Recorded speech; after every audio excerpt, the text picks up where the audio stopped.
Hey everybody, today's video is about building a chatbot with IBM Watson Assistant. It'll be a fairly high-level overview, but it will be enough for you to get your own IBM Watson Assistant instance created and put together a simple chatbot. Just a standard disclaimer here that if I mention anything about forward-looking or anything coming out in the future, I don't know what the future holds, and it may change. My name is Rory Cornelius. I'm a consultant at PM Square. I generally work on the Cognos side of things, but there's a lot of new and exciting things coming out with IBM Watson, so I'm starting to delve into those a little bit more. The agenda for today, we'll start off talking a little bit about what is a chatbot, the history, where it started. We'll go through the demo and actually hop onto the IBM cloud environment, create an instance, and put together a chatbot. We'll talk a little bit about, once you have your chatbot created, how it can be integrated into other systems, and then we'll wrap things up. So first of all, what is a chatbot? The dictionary defines it as a computer program designed to simulate conversation with human users, especially over the internet. There's several synonyms, different terminology to be used for it, but it really started to explode around the turn of the century, this term. But the term itself started then, but the idea of it actually started back in 1950 with Alan Turing. And I'm sure many of you have heard of the Turing Test. It's basically a human user talking to a computer and as well as another human user, and if the human is unable to determine which is the computer, then it's said to have passed the Turing test. And this is where the first kind of natural language conversation started to form and look into artificial intelligence through the use of computers. But why did it all of a sudden start to take off around 2000 into 2010, and a big part of that is the explosion of the number of messenger apps. People communicate a ton through text these days. For instance, Facebook Messenger has over 1 billion users. There's WhatsApp, there's Slack, there's a ton of other different messenger apps, and part of so many people being on them, we need systems that go where the people are and can do the natural language processing. The other part of it is access to processing power. I mean, back in the 1950s, computers took up entire buildings, and now we can spin up an AWS instance in a few clicks of the mouse and have access to a ton of processing power, which natural language processing does take quite a bit of processing, and it took a lot of software development to put it all together.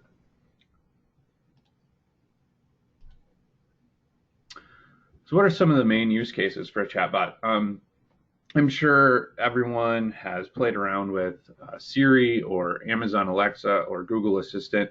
Those are all chatbots. Even if you do talk to them, it's still a chatbot behind the scenes. There's also customer service like Starbucks. You can order a latte through their app using natural language. Lyft, you can call a Lyft to your location. And even things like entertainment side, where Barbie just came out with a Barbie doll that your kids can talk to, and it responds back in a natural language type of way.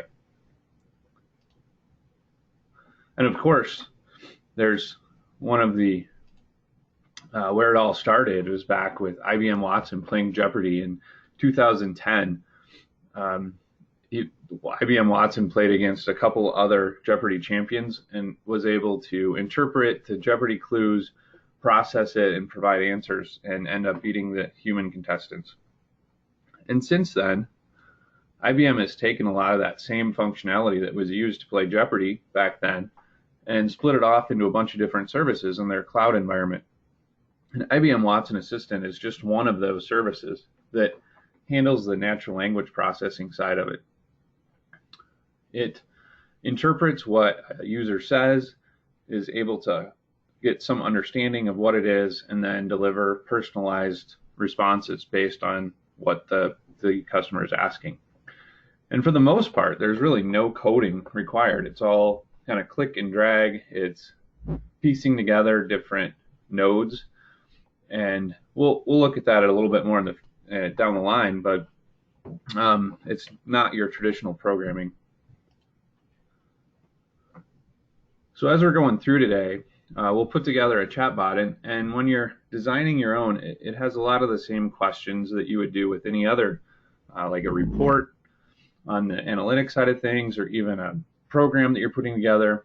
There's just some questions like what type of bot, who are my main users, what can I do to provide helpful information to them, and what would make them want to visit my company more. So today, as we're going through this, this is going to be presented at the PM Square BACon conference at Arlington Park. So I thought it would make sense to put together a chatbot that fit with Arlington Park horse racing. So let's go through these questions and we'll answer them based on the chatbot we're going to create today. So what type of bot? We'll stick with a customer service one. Who are the main users? Well, the racetrack patrons that come into the racetrack every day. How could I engage them more? Well, I know when I first went to a horse racing track, there's a lot of terminology like, trifecta. How do I go about betting? Where do I go to bet? A lot of information that's a little overwhelming for new guests. So if we can make that simpler and easier for them to ask those questions, it may engage them and make them want to come back more. So making their lives easier, we can just answer some typical questions for them, like betting definitions, hours, location, typical frequently asked questions that people need to know. And what functionality? So initially we'll do informational, but kind of looking at this, there is a potential down the line to be able to actually place bets through this chatbot. So that's something we can kind of keep in mind as we're going through. We won't necessarily put that all together today. When you're putting together a chatbot, there's some terminology that you need to know. And there's three main things that IBM Watson Assistant needs. And the first one of them is intent. And you can think of it as what's the user's intention asking the chatbot. So it's their goal or purpose of their question. Some examples might be just saying hello. Their intention is to provide a greeting, or how do I get to the racetrack would be a location. They want to know definition, or just saying thank you. Their intention is just to provide thanks. And the next one is entities. And entities provide more specific information about the intent. So if you're saying what are the hours of the racetrack, or what are the hours of the teller where you make the bets, they may be different hours. So you can't just have one overall thing. If a user asks for hours, you need to be able to break it down and tell which one they're talking about. And then the last is the dialogue. And dialogue puts together intents and entities to be able to provide a personalized response. So the example here, how do I get to the racetrack? You can see that it's a location intent and the racetrack specific entity, so that you can respond with directions to the racetrack. All right, so let's jump over to the demo. I already have it up here. This is the IBM Cloud environment. You can see just before we jump right into Watson Assistant, these are all the different services that are provided out here. And it's pretty amazing the number. So there's 53 different, this is specifically for the light category, and those are all free for you to spin up and use. They usually have some limited number of transactions you can do, or limited amount of data, but it's enough to go out and play around and get a feel for what they can do. So you come down here, Watson Assistant is under the AI category, but there's also things like discovery, that if you can tie them together, that if Watson Assistant doesn't understand question or something that the user is asking, it can go to the discovery service, and then that'll go out and take and search for more information on that to be able to provide. There's also things like speech to text or text to speech that you can communicate verbally instead of through text, and tone analyzer that can tell the feelings behind the words that someone is typing in, or emails or anything, and it can tell you, as someone is getting angry. For instance, if they're talking to our chatbot and getting upset about something, the tone analyzer can indicate that, and then you could maybe pass them off to a human user instead of going through the chatbot. So a lot of interesting things here, pieces that you can put together and make a lot of interesting things. There's also analytics and databases, developer tools. I recommend you come out here, check out what's available. Like I said, it's all of these have a free version that you can play around with and see what you can do. So today we'll go into Watson Assistant, and here you can kind of see it gives you a little bit of an overview with images. It'll even give you a breakdown of the plan, so you can do 10,000 API calls per month for free, 5 workspaces. So it's pretty heavy duty, light version here. So I already have an instance created, but this is where you would put in a service name and create the instance. But for today, I'll go to my dashboard where I already have it. And it gives me a list of all the different types of services I have. So this Watson Assistant services includes all the different Watson Assistant workspaces that I've created.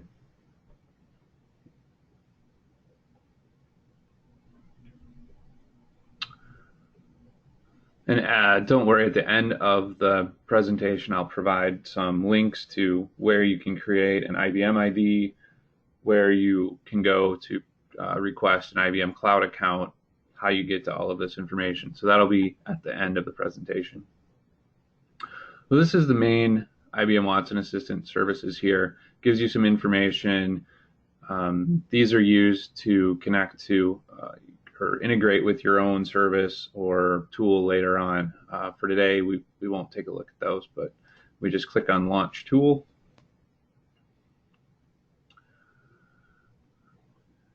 And this is the opening screen for Watson Assistant. It gives you some information here about creating intents and entities. There's some YouTube videos down below that give you more information. So if you want to create one, I recommend coming out here, look at those videos. It'll give you more information. We'll go to Workspaces. When you initially create it, it gives you this car dashboard sample and customer service sample.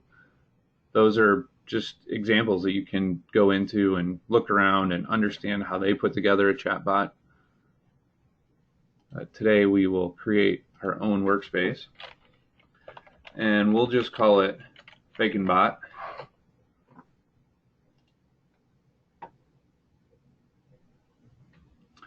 And first thing when you come in here, there's no intents added. Let me click over to Entities. Same thing here with Entities, Dialog are all here. And then you notice this little Try It button up in the top right. And what this lets you do is, as you're building it, you can actually try out what you want to do. So in the programming world, there's a concept of test first programming, where you actually write the test case before you write the code that's going to implement it. Well, I kind of do the same thing with Watson Assistant design. You can type in some phrase that you want the assistant to be able to provide response to before you actually create the code. And that way you can tell it's actually working the way you want it to. So for now, I'll just type hello. Well, nothing happens because nothing is set up. But if we go in here and add an intent, so remember, this is the intention of the user's request, and we'll call this one greeting. And we create it. And then to be able to create an intent, it asks you to add some examples. So what are the types of things that you would want to be able to greet? So hello would be an example. Another one might be hi or good morning. And for now, we'll just throw a few of them out here. And you can see as I add those, this little indicator over here says Watson is training. So it's taking these examples and looking for other synonyms, other ways of saying hello or good morning, and training and trying to understand what those are. So it takes a couple of minutes sometimes. It depends how many you're adding. But while that's training, we'll add a few more intents that I know we're going to need in the future.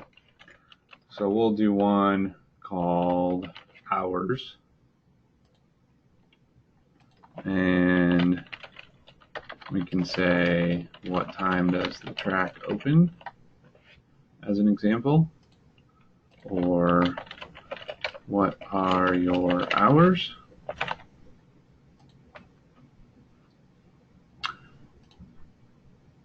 We'll just have a few more. We'll add in a location.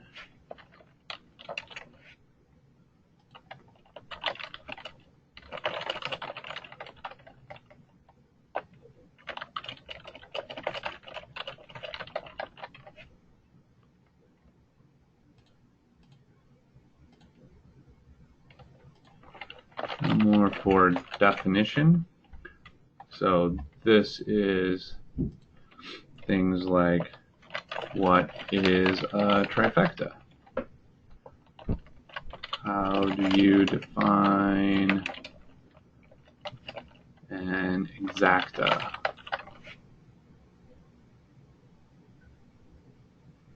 Okay, and you can see that as we talked about entities, I can already start to kind of include entities here. It doesn't necessarily use these to tell what's happening. It's just understanding what type of question that you're asking. We'll do one more just for thank you, because sometimes when people use chatbots, they like to be polite. So we'll just say thank you. We can even throw in like a gracias here. All right. Now it still says it's training, but my guess is it's already done the definition training. So we can click back over here, and I just hit the up arrow and it replays the last thing I said. So if I say hello again, now we can see, oh, it sees it as a greeting. So it knows that hello is an intention of a greeting. And if this wasn't right, we can click this drop down and go pick one of our other intents or mark it as irrelevant. But in this case, it already knew that greeting, that hello is a greeting.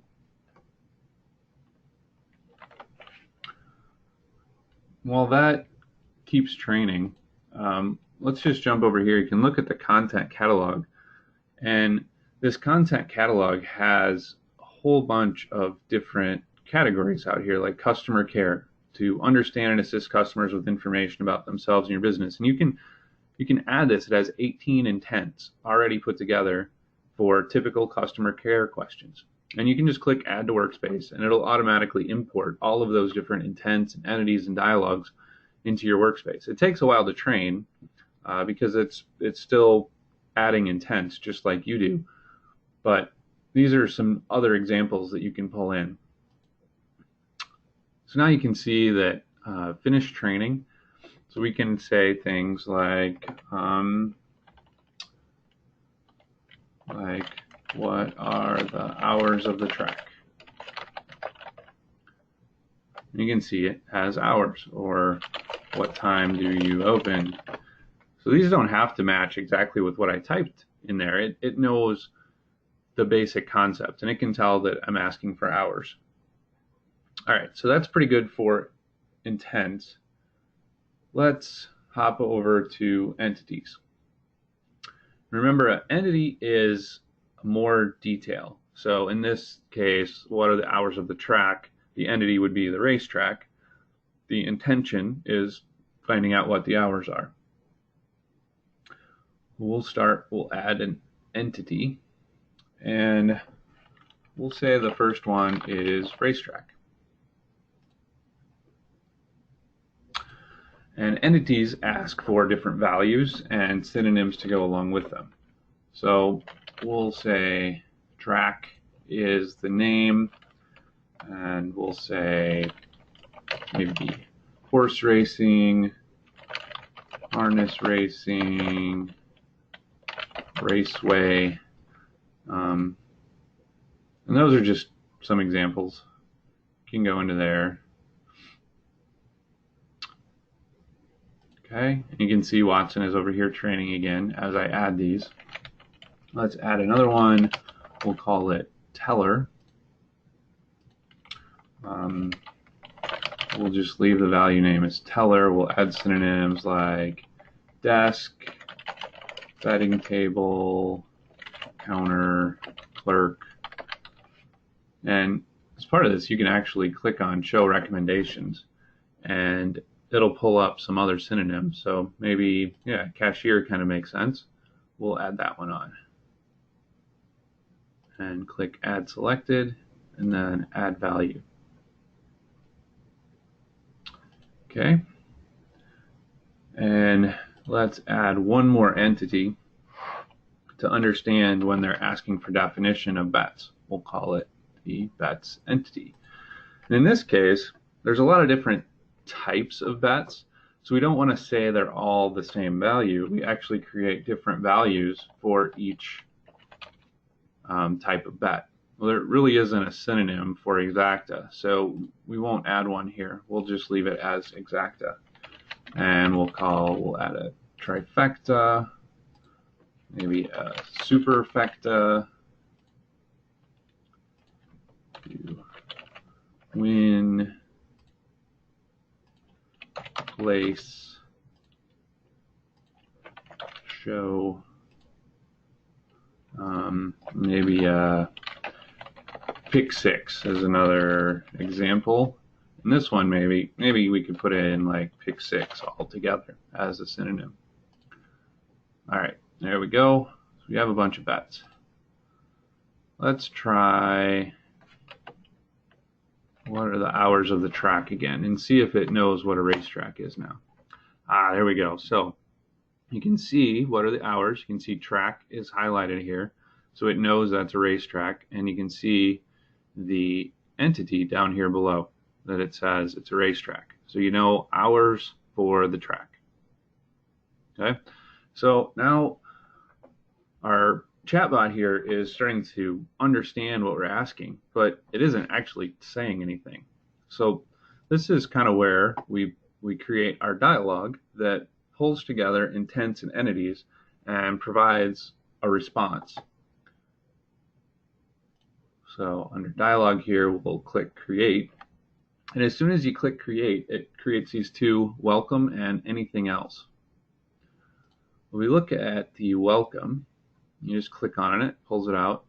You can see it's called welcome. It recognizes it as welcome, and it says, hello, how can I help you?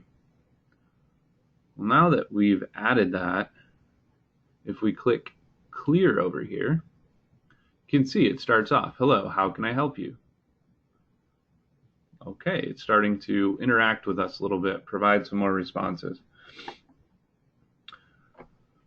So let's add something a little bit nicer that provides some more information than just hello, how can I help you? So I have this example over here. It says, hi, my name is BAConBot. I can answer questions about the racetrack, including hours, location, help with betting definitions. How can I help you?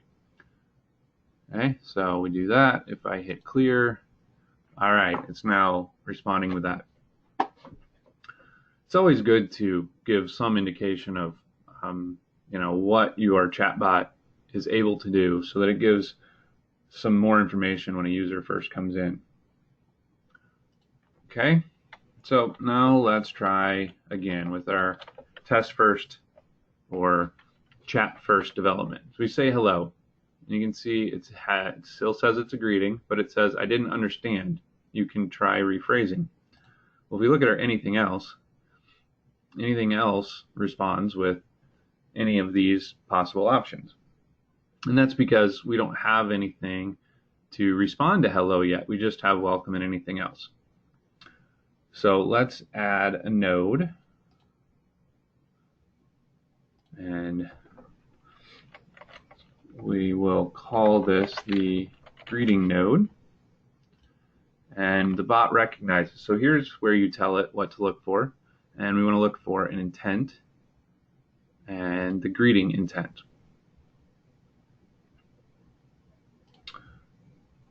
Okay, and now that we have that set up, we can provide a response when someone says hello. So we'll say, hi there, I'm here to help. What can I answer for you today? Okay, let's try hello again.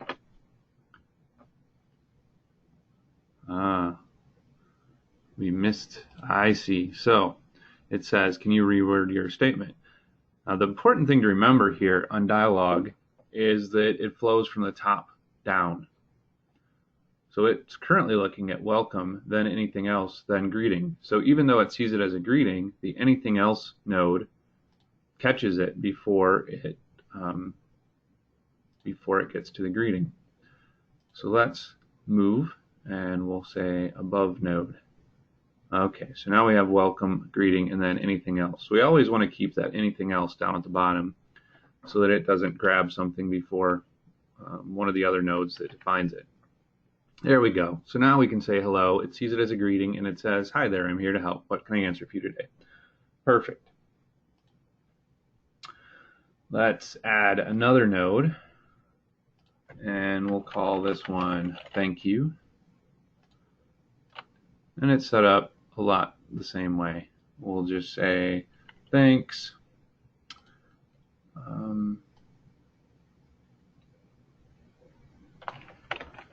And we'll enter some responses here like glad to be of assistance. And here's where we can enter some more. So we'll say you're very welcome or anytime.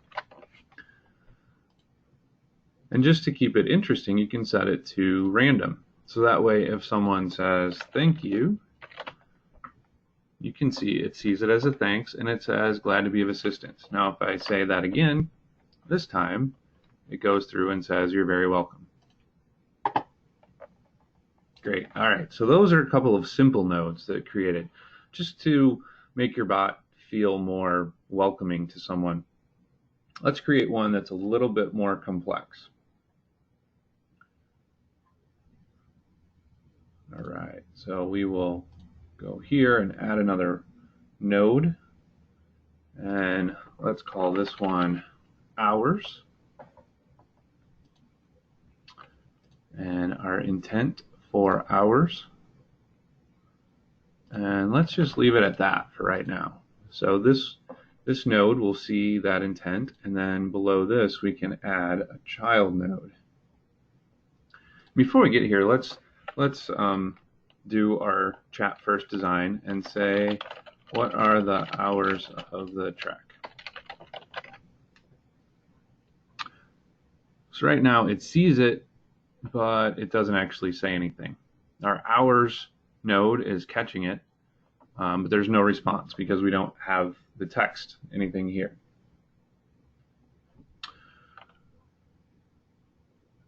Okay, now we'll call this one racetrack. And this time, instead of an intent, we'll add an entity called racetrack. And I have some text here that I'll copy in. So the racetrack is open noon every Thursday, Friday, Saturday, Sunday, May until September. So I have that node there. And now if I say what are the hours of track, it sees it. Track is open noon every Thursday, Friday, Saturday, Sunday. Perfect. let's add another child node, and we'll call this one teller. And it responds with teller window opens at noon. So when is the betting counter open? It didn't see that when is the betting counter open. It saw it as a teller intent, but it didn't, or a teller entity, but it didn't get the intent. So let's tell it hours. Okay, that needs to train again, since it's actually going back and adding something to my intents.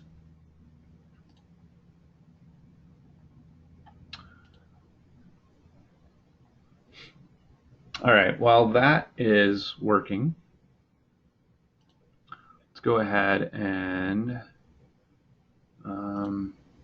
let's add another node. Oh, I don't want that below hours. I actually want it above here. There we go. And let's call this one, we could call it glossary.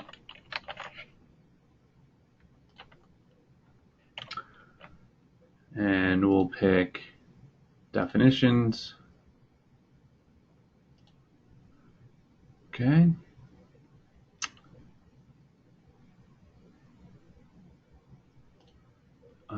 Oh, I forgot to set up my, there we go. Now that that's done, let's pop back over. It's still not getting there. It says hours. Oh, I know. Under hours, we need to change this from wait for user input to jump to. And we say racetrack if bot recognizes this condition. So what this allows it to do is say, all right, catch the hours intent, then jump down once that's satisfied and look for racetrack or teller. Now if we try this, there we go. All right, now it flows through and says the hours intent. It jumps down and looks at racetrack entity, and it says, nope, it's not a racetrack entity. It is a teller entity, so respond with that information. Okay, great. Now we're going to follow that same pattern here with glossary, but underneath the glossary, we add a child node. And before we get this going, we'll ask our question again. What is a trifecta? And it sees it as a definition. It sees it as a bet. So we'll call this the trifecta node. And we want to say it's a bet, but not just a bet. It is the trifecta. Perfect. All right. And we'll put in our definition of a trifecta here. And before we go further, let's jump back to our glossary node and say, instead of waiting for user input on a glossary, let's jump down to our trifecta and say if the bot recognizes it, then it will respond. Okay, that's set up. Now if we say what is a trifecta, it gives us our definition. And we can go through and do this same thing. We'll add another node and we'll call this one exacta. We pick our entity and we say it is an exacta. We drop in our definition.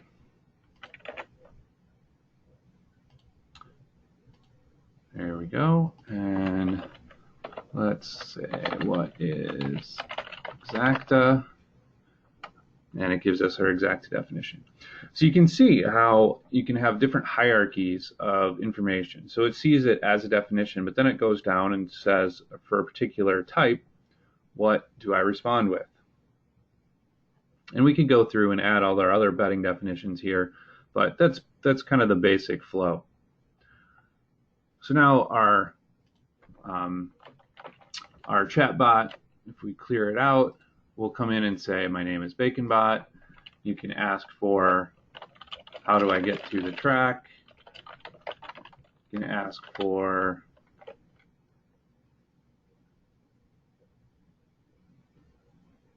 oh, sorry, we did not add a location. What are the hours of the track?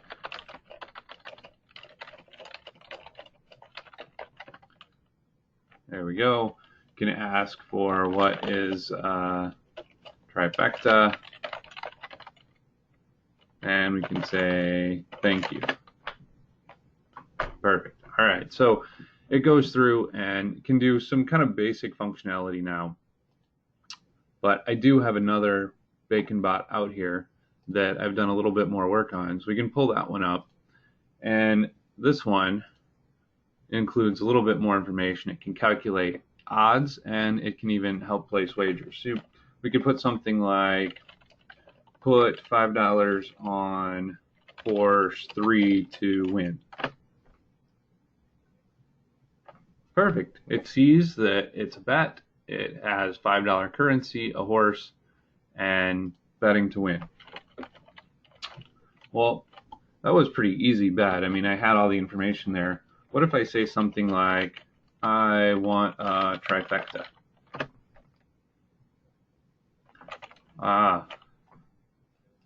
Before I do that, clear this. Say, I want a trifecta. All right, how much would you like to bet? We'll say $2. Which horses? I'll say horse 7 and 2. No, is it a trifecta? You need 3 horses. So ask, and the last horse, 9. There we go. $2 on horse 7, 2, 9 for a trifecta. Well, now let's see what I would win. So I could say, what is $2 at, say, 12-to-1 odds? Look at that. I bet this $2 I could win 26 on this trifecta. So you can see how you can start pulling other types of information out of the user request and do calculations, do some other really cool things with it. And if we look at this one, you can see the dialogue starts to get a little bit more complex, but it's still, fairly straightforward. It's still the same nodes. They just have a little bit more information going on behind the scenes. All right, let's jump back over to our presentation.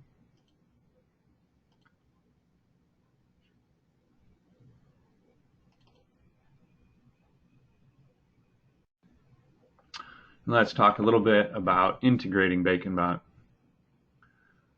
So now that you have a chatbot put together that can handle some form of customer service or whatever type, what are you going to do with it? You don't want people to have to log into the IBM cloud environment and go to the try it button to use it.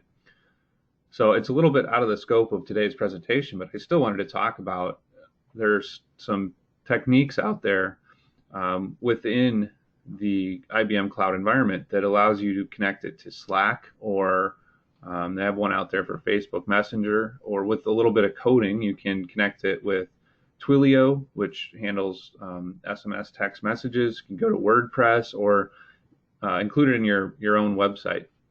There's some bots and even some sample code available out there, or definitely out on YouTube. So if there are any questions about any of this, feel free to get in contact with me.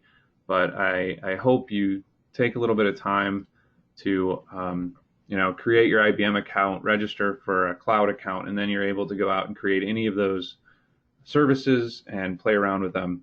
Watson Assistant is a really fun one to play around with. You can interact with it and see how your changes affect it immediately. So it's really cool, and start to integrate it with some of those other services. So thanks for listening, and I hope you've enjoyed learning a little bit about Watson Assistant.